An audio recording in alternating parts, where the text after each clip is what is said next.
Hello বন্ধুরা, দেখছেন সকাল সকাল আমাদের বেগুন গাছে ওষুধ দেওয়া হবে। আমাদের কাকা ওষুধের ভাগ করছে যাতে না গুলিয়ে যায়, কম বেশি হয় ভাগ করে মেনে নিচ্ছে। ও কাকা, এটা বেগুন গাছে কি ওষুধ গো? এটা বেগুন গাছের পচা ওই গোড়া ওই যে গাছ ঝিমুচ্ছে ও, দু একটা আগে থাকতেই দেওয়া হচ্ছে, গাছগুলো বেঁচে যাবে। এই ওষুধ কিভাবে দেবে? এই গুলে বালতিতে গুলে নেওয়া হবে, ভালো করে গুলে 1 কাপ করে এক একটা গাছের গোড়ায় দেওয়া হবে। তাতে গাছগুলো ভালো হবে?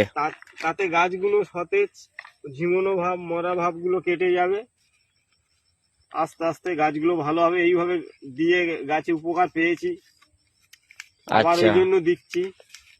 এ তো পুরো একদম ওষুধের মতো ভাগ ভাগ করে নিচ্ছ। এক একটা গাছে করে এক একটা করে দেবে নাকি?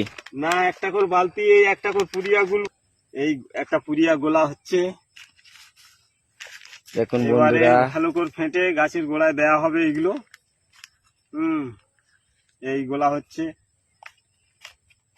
পুরো ক্যাপসুল ঝিমিয়ে গেল এগুলো, তাই তো? ঝিমে গেলে জ্যান্ত হয়ে যাবে। এই এক বালতি গুলে নিলাম, 1 কাপ, এই কাপ।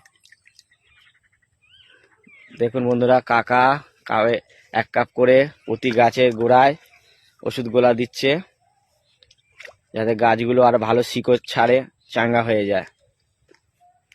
বেগুন গাছে খাটুনির বন্ধু শেষ নেই, সব সময় কাজে লেগেই থাকতে হবে, তাই না কাকা? হ্যাঁ, পাতা কাটতে হবে, পাতা পেকে গেলে তারপরে তোমার স্প্রে করতে হবে। বেগুন গাছে প্রচুর বিষ লাগে, উল্টো পাল্টা বিষ লাগলে আবার পড়ে যায়। ঠিক আছে বন্ধুরা, কাকা ভিডিও দেখাবে। টাটা কাকা, টাটা দিয়ে দাও সবাইকে। টাটা। টাটা বন্ধুরা, বাই টাটা। বাই। হ্যাঁ।